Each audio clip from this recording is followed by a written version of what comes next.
Hello everyone, in this video we will discuss about UV weathering chamber. This artificial sunlight explained.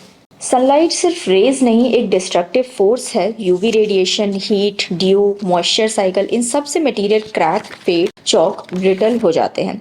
Outdoor plastic product का real life performance predict करना बहुत tricky होता है, इसीलिए industries use करते हैं UV weathering chambers, जिसे हम कहते हैं artificial sunlight simulation chamber. Why UV testing exists? Sun exposure से मटेरियल्स डिग्रेड होते हैं, बट नेचुरल वेदरिंग स्लो है।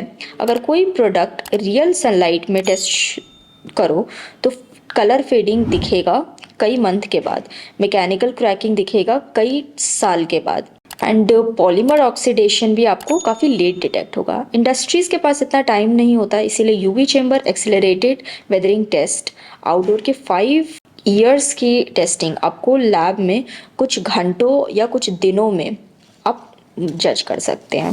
सो what UV does to real materials?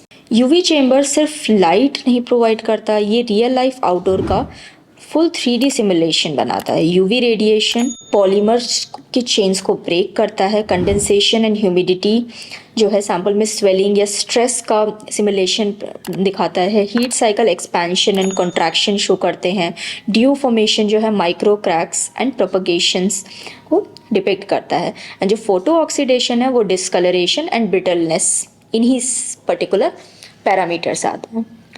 तो हर मटेरियल का फेलियर मोड अलग होता है। एचडीपी क्रैक करता है, एबीएससी येलो होता है, पीवीसी चॉक करता है, कोटिंग्स पील होती हैं।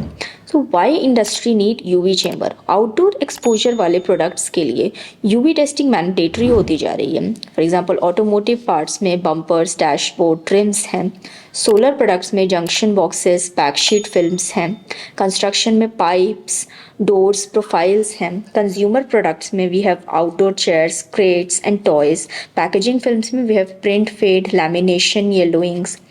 बिना यूवी टेस्ट के मार्केट में प्रोडक्ट भेजना is like shooting blind. Now UVA versus UVB. Wrong lamp selection is equal to wrong results.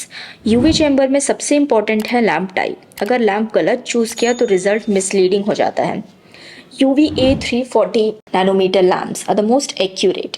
So sunlight का एक्चुअल यूवी कर्व मिमिक करते हैं। कलर फेडिंग प्रिडिक्शन जो है उससे बेस्ट मिलता है। ऑटोमोटिव एंड पेंट्स के लिए ये इंडस्ट्री स्टैंडर्ड्स हैं।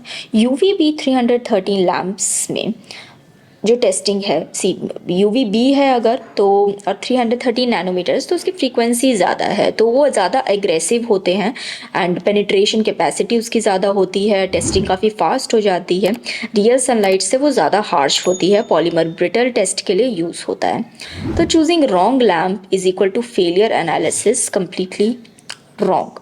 सो that's why choosing it very important. अगर आपको फास्ट टेस्टिंग चाहिए बट सेम सिमुलेशन से आपको फर्क नहीं पड़ता, then you can go with the UVB thing. Now why cycling programming is more important than exposure? UV chamber का पावर सनलाइट नहीं, उसका साइक्लिक सिमुलेशन होता है। Typical cycles are, if you talk about ASTM G154 या many other standards like IS, 8 hours का UV exposure at 60 degrees, 4 hours पे condensation at 50 degrees, and optional होता है हमारा वाटर स्प्रे इम्पैक्ट। तो मशीन में ये फैसिलिटी होनी चाहिए जो आपको बना करके दे सके। This cycle represent morning sun, afternoon heating, night dew, outdoor condition compressed into short cycles. If we talk about a real life case study which supported in एक इलेक्ट्रिकल कंपनी को ABS मीटर बॉक्स का colour fade हो रहा था after 1 year outdoor. They came for UV testing chamber में after 300 hours the colour shifted to delta E 4.5। So हम टेस्टिंग करते हैं और उसके बाद विद स्पेक्ट्रोफोटोमीटर आप चेक कर सकते हैं कि पहले से डेल्टा E में क्या वेरिएशन आया है। कॉज हम आइडेंटिफाई कर पाए कि low UV stabilisers as 1 point and high TiO2 की चोकिंग थी। तो रिजल्ट क्या है? Product redesign, stabiliser boost and 5 years outdoor warranty आपको कस्टमर को वो मिल गई। तो this was done because UV testing उसने करी, तो वो इस तक पहुंच पाया कि क्या क्या इश्यूज हो सकते हैं। ऑक्सीडेशन ज़्यादा हो रहा था एंड यूवी स्टेबलाइजर्स पर उसको काम करने की ज़रूरत थी, तो वो सारी चीज़ें वो इस टेस्टिंग के थ्रू जज कर पाए। Now what exactly happens inside the polymers, जब ये चीज़ें होती हैं तो यूवी एक्सपोजर से मॉलिक्यूलर लेवल पर डिग्रेडेशन होता है, जैसा कि डिस्कशन किया कि वो सीधे पॉलीमर के चेन्स पर एक्ट करते हैं, क्योंकि यूवी का जो वेवलेंथ रहता है वो काफ़ी ज़्यादा स्ट्रॉन्ग होता है और पेनिट्रेट करने की कैपेसिटी रखता है सैंपल के अंदर तक।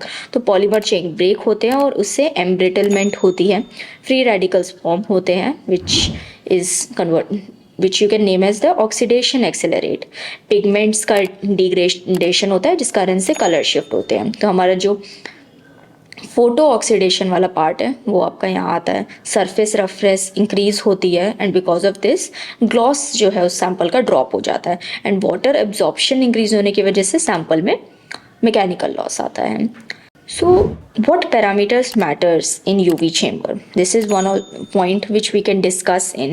is industry focus करता है कि irradiation पर first, that is for example watts per meter square में कितना sample के ऊपर exposure हो, that is sunlight intensity, उसको आप control कर सकते हैं with the help of Presto, UV weathering chambers, black panel temperature जो है सरफेस हीटिंग के लिए बताता है, humidity, condensation, night due environment को सिमुलेशन देता है and exposure hours is very important, जो कि आप जज कर सके कि इतने साल बाद इस पर क्या आ सकता है इफेक्ट, तो उस तरीके का आपको टाइम पीरियड फिक्स करना पड़ेगा।